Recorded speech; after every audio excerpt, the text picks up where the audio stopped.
चलिए आज दुनिया की मौजूदा हालत को एक बिल्कुल अलग, एक आध्यात्मिक नजरिए से समझते हैं। देखते हैं कि इस नजरिए से दुनिया का भविष्य कैसा दिखता है और क्या होने वाला है। सीधे इस विषय की गहराइयों में उतरते हैं। सोचिए, ये बात सुनने में कितनी बड़ी लगती है ना?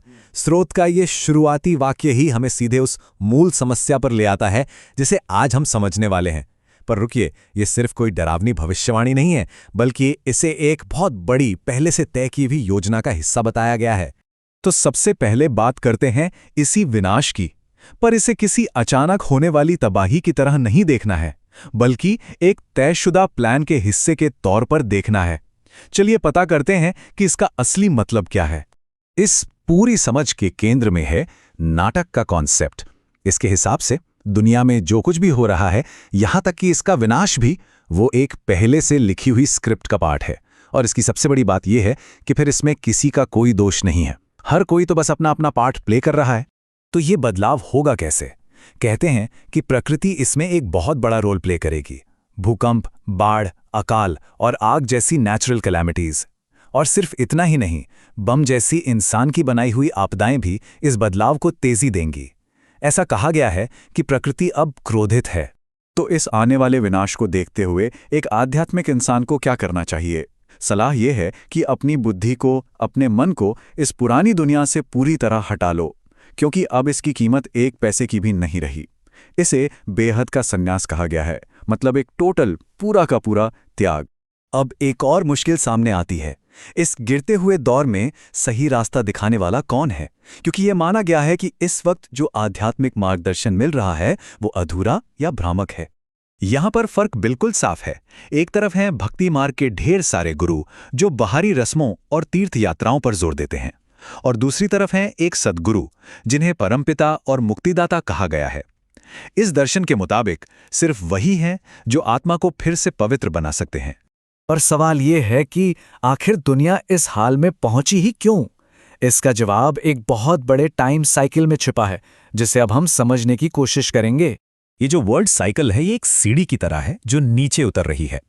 सबसे ऊपर सतो प्रधान, जब सब कुछ अपने बेस्ट पर एकदम प्योर था।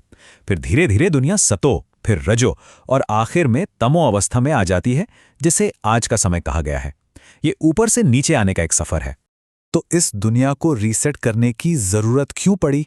क्योंकि आत्माओं का जो 84 जन्मों का पहले से तय चक्र है, वो अब अपने अंत पर आ गया है। हम उस चक्र के बिल्कुल एंडिंग सीन में हैं। तो जब दुनिया अपने सबसे बुरे दौर में है और सही गाइडेंस भी नहीं है, तो रास्ता क्या है? इसका जवाब दिया गया है एक सच्चे गुरु के रूप में, यानी सद्गुरु। और ये जो एक आध्यात्मिक मार्गदर्शक हैं, उनकी भूमिका 3 तरह की है, बहुत गहरी है।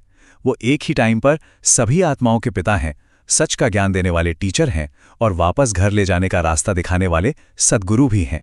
और उस सद्गुरु का सबसे जरूरी संदेश क्या है? ये बड़ा ही सिंपल है, केवल मुझे याद करो।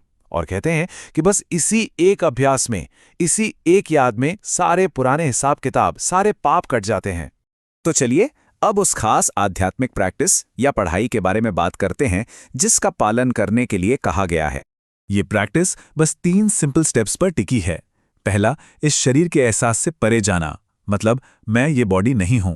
दूसरा, खुद को एक आत्मा समझना। और तीसरा, लगातार उस एक पिता को याद करना। इस पढ़ाई का, स्टडी का गोल क्या है? कोई छोटा मोटा बदलाव नहीं, बल्कि पूरा ट्रांसफॉर्मेशन। एक आम इंसान से नर से नारायण जैसे देवता बनने तक का सफर। ये आने वाली नई दुनिया में एक ऊंचा पद पाने की तैयारी है।